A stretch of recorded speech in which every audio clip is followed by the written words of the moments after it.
Well, it's not gonna work out how I thought it was gonna work out. I figured, yeah, why don't I just do it anyways? Good to at least have it. Do I need to speak into it directly? Can it just come out at me? Kind of like that? Can it just come out at me? Great.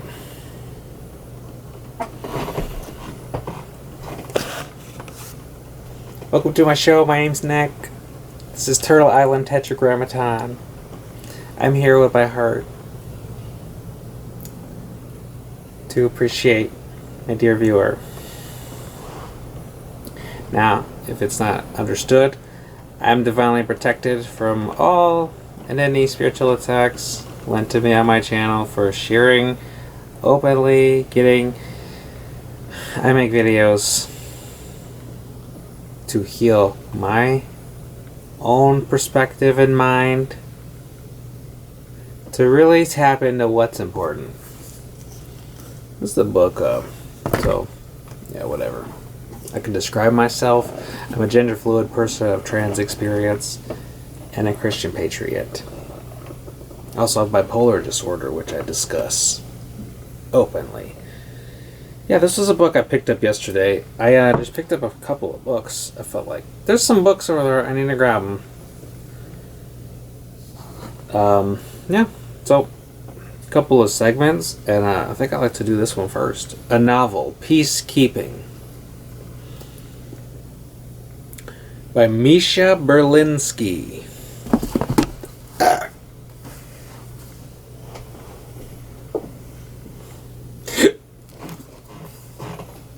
This book, see here, it says discarded. Isn't that a funny stamp? Yeah, just get the discarded stamp and stamp it on the discarded books. Peacekeeping. And a provocative image here of it. I'm trying not to look at it too closely because it's kind of fucking me up, to be honest.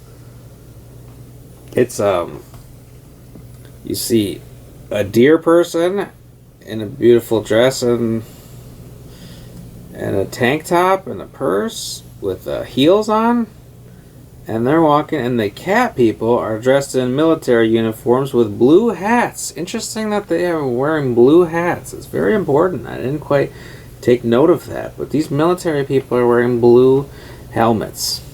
And so it's again, they're in a village, pointing at the deer woman in a blue dress, in a red dress. I don't know if it's a goat or a deer. I'll quickly read it, and we'll get into today's contemplation. So I'll try to put timestamps below if you want to get to the segment that you're waiting for. But I'll read here. This is Misha Berlinski.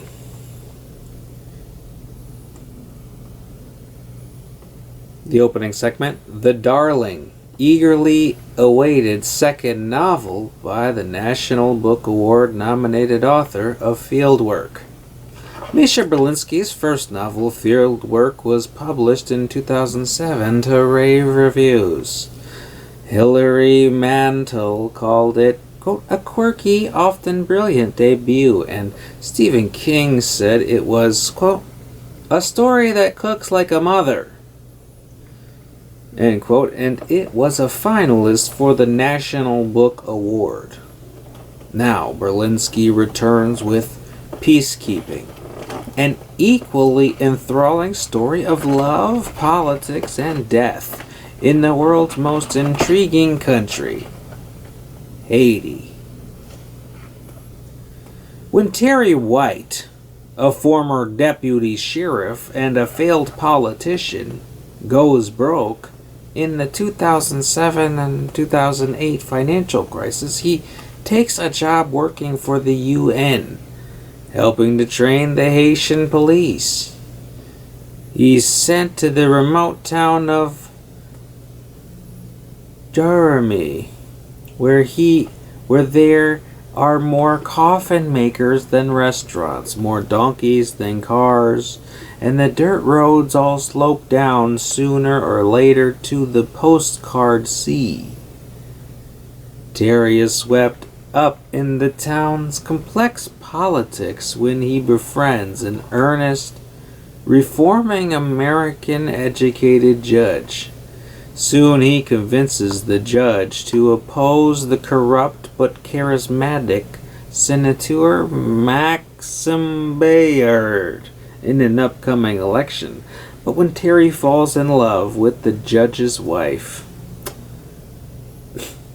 the electoral drama threatens to become a disaster. Dense, atmospheric, tightly plotted, and surprisingly funny, Peacekeeping confirms Berlinski's gifts as a storyteller. Like field work, it explores a part of the world that is as fascinating as it is misunderstood and takes us into the depths of the human soul where the thirst for power and the need for love can overrun judgment and morality. Come on now, you think I'm going to read this? It's highly doubtful I will ever read this in my life. But at least I had to get through that, see what it's all about. You know, no disrespect, no offense to Misha. So, yep, I don't need to justify my own opinions about my first impressions. And when is a first impression ever accurate? Well, I kind of missed today here, and I'm going to go towards what I'm reading today is Mildred Stamm, Meditation Moments for Women. It's a daily devotionals book.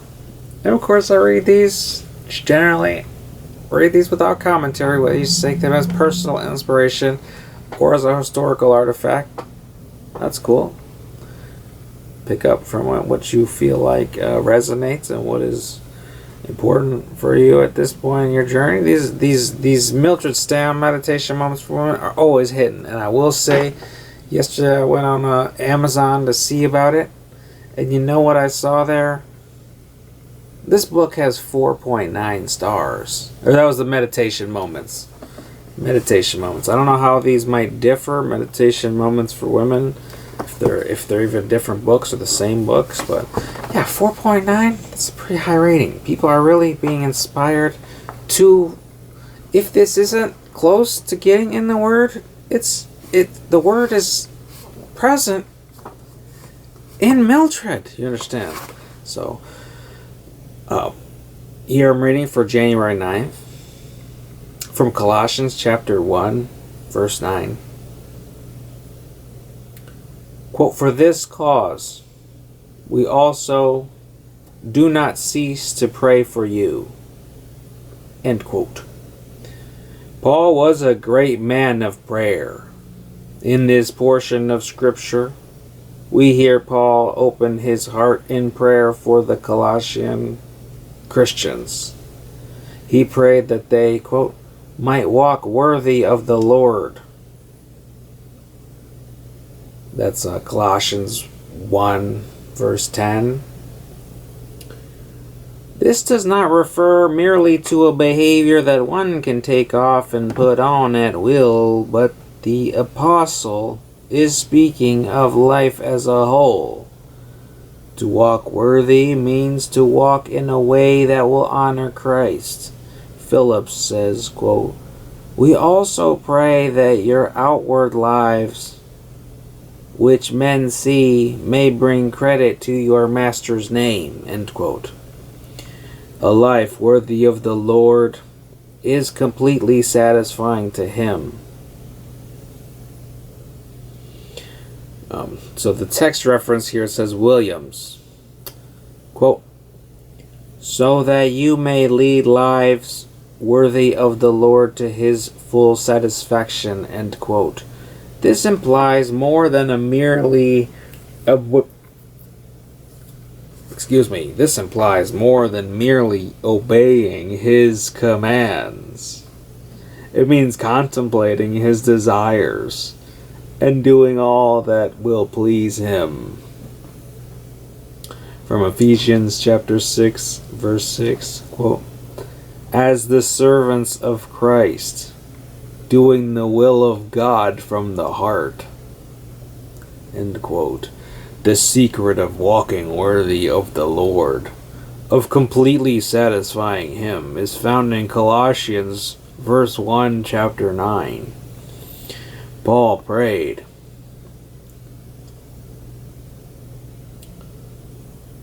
quote, that ye may be filled with the knowledge of his will, end quote. God's will and our walk should not be separated. The result of a walk worthy of the Lord, one walked in the knowledge of his will, is a walk, quote, fruitful in every good work. That's from verse 10. Colossians 1. Not only should our lives be fruitful in our Christian service, but in our everyday activities, at work, before our families, and in our neighborhoods.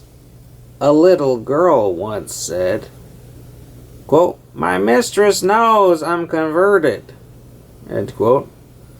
Quote, how does she know? The child was asked.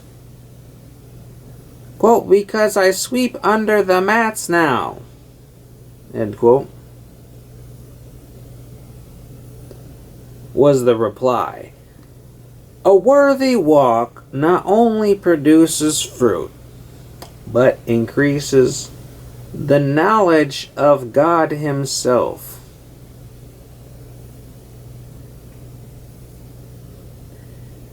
References Colossians verse 1, chapter 10.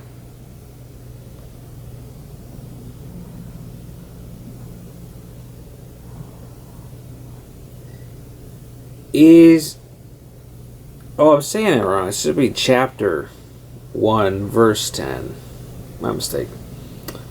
Yeah, it says, a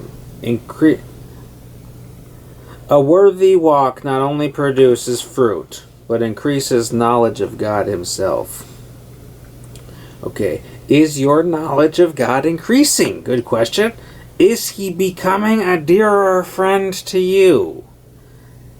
From Philippians chapter 3, verse 10. May this be your prayer today, quote, that I may know him. I take it in my heart. So blessed to read Mildred's words today.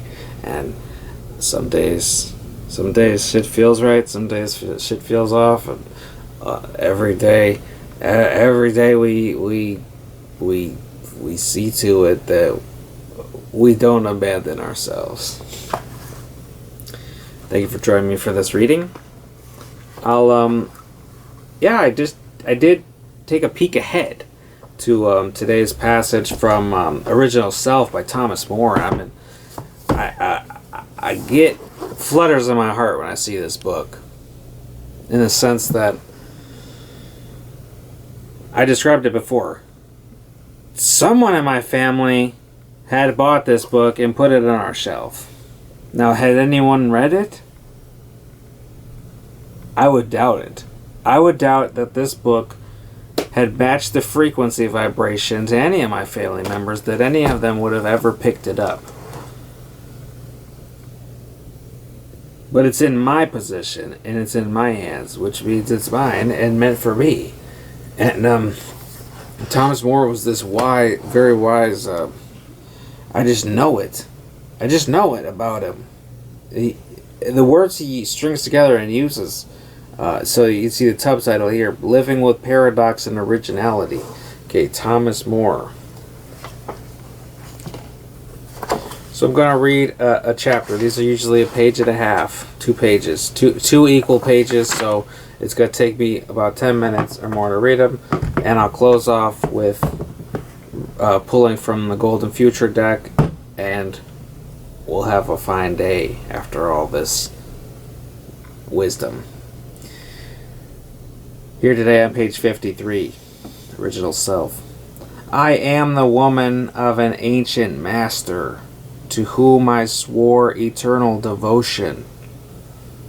I am a woman of colored glass, though, through whom every changing with colors, whom passes through whom passes every changing colors. I cannot read that sentence. I am the woman of no one, and perhaps I am not even a woman. Gender is infinitely more subtle than biological difference and is never static. Generally, our thinking moves directly from anatomical difference to psychological differentiation, and we assume that there are two genders just as there are two biological sexes. But a human being is never reducible to biology. To make that reduction is to enter the fallacy of physicalism, the idea that a human being can be defined and then treated as a material body. This fallacy overlooks the world of emotion, memory, fantasy, and meaning, all of which more directly define a human being than the body pictured on the doctor's skeleton chart of bones and organs. Gender is a state of mind, a product of the imagination. One man experiences masculinity in a way entirely different from another. The femininity of a particular woman is unique. An aspect of her personality, or even deeper, a manifestation of her soul. The many images of a woman we find in mythology, from the battle-ready Athena to the adorned and perfumed Aphrodite to the woodswoman Artemis. Slipped there, I almost said bloodswoman. A woodswoman Artemis are not mere accidental qualities of manhood, they are radically unique ways in which femininity shows itself and is experienced. The same applies to the male figures of myth and fiction, each of which shows how gender is woven into the thick fabric of personality. Gender is archetypical, and I can think of no better way to deepen the liberation of women in this feminine spirit, both of which could save our society from self-destructive violence, than to pore over great mythological, religious, and literary images of men and women discovering what it means to be human and how our humanity finds shimmering nuance through the sheer radiance of our gender. In my adolescence, I lived in a religious order dedicated to the Virgin Mary in her sorrow. Later, I cannot read. Mater Dolorosa was the name of my high school. In the purple atmosphere of this image, I became intimate with the feminine coloring of depression. The sad mother lives profoundly and actively in me. She is behind my thoughts about depression and is my tutor in psychology. She is a melancholy, sophisticated aspect of the Artemis woman, the feminine spirit of integrity, solitude, and chastity. Unlike the modern person who rushes to drug his depression, she owns up to her sadness and allows it to penetrate her thoroughly and then define her. We could explore the stories of the Virgin Mary. Long list here, please. We could explore the stories of the Virgin Mary, Artemis,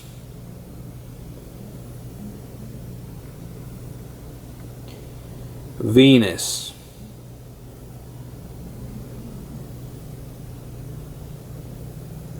Psyche, Penelope, Hera, Judith, Lilith, Madame Bovary, Candy, Virginia Woolf, Margaret Fuller, and many, many others to deepen our sense of what a woman is and what femininity means without ever arriving at a conclusion. Let me check. Am I still going? Give me a second.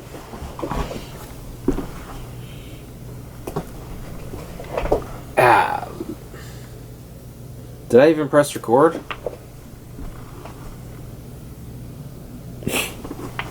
We good. I'm flipping. And I am thirsty as hell. But all the way inspired to honor and treasure the image that emerges. We might learn how precious this feminine spirit is. How wonderful to have it in our lives. Gender is an aspect of our individuality.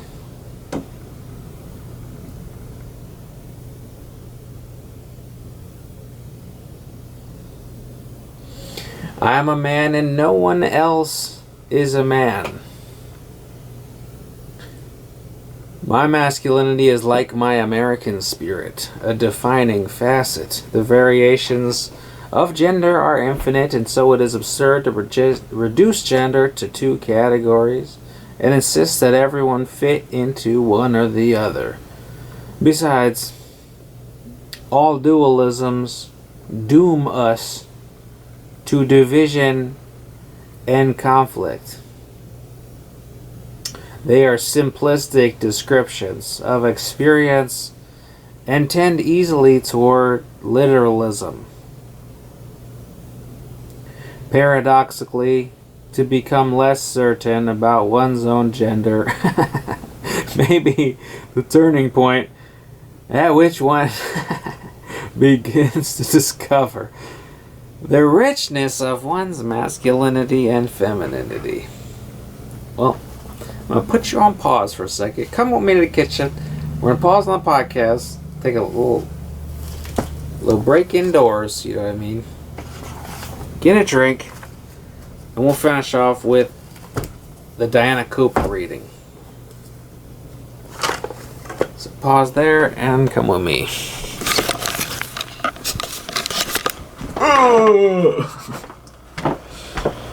Hey, ain't nobody do it how we do it. That's one of my lines. Ain't nobody do it how we do it. No one really out here fucking with music. Little bit of soda, I feel like that should be enough.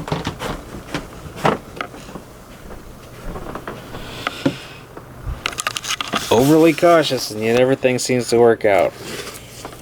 Oh, does that even look good? Kind of got the book in there. I didn't like that. We back at it again. It's almost 5:30 now. Got some more shit to do. It's raining. That's what I was saying. I was hoping that the rain would stop by now, but it just hasn't. Hoping that the rain would stop, but it hasn't. Hoping that the rain would stop, but it hasn't. Hasn't stopped. Hasn't stopped. Just keeps raining for the past 8 hours. I like this one. This is a good one.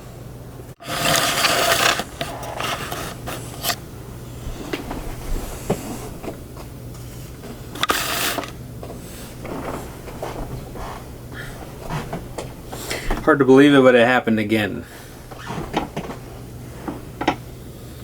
So what I'm going to say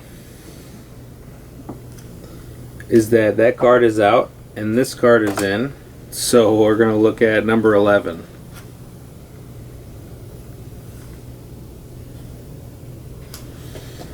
Communal markets.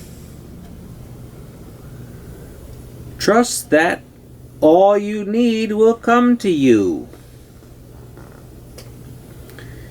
In the fifth dimensional consciousness of abundance, everyone knows that there is enough for all.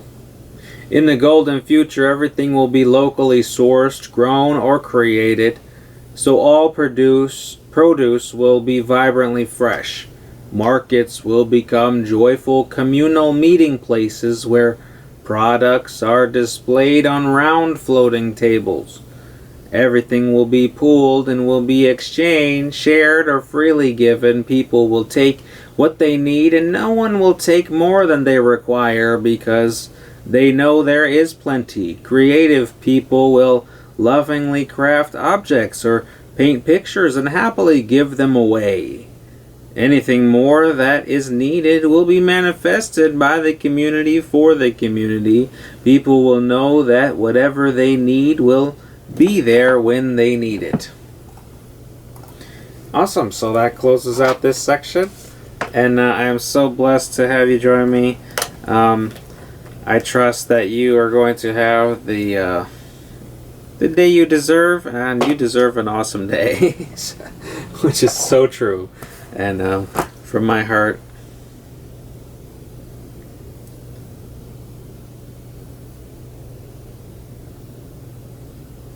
be open to it. Be open to love. Bestowed from within. Source of you. To you, and it extends elsewhere. Out towards the whole world. Rippling vibrations. So, thank you so much for joining me on Turtle Island Tetragrammaton. I've been Nicholas. And have a blessed day. Be well. See you again soon. Follow my community tab. You can that's where you can see anything I post and updates. And yeah, check out my Bandcamp. I'll upload music there. I got PayPal if you want to send a donation, but really not necessary. I'm just glad that you take this moment for yourself to get inspired. Will be. God bless.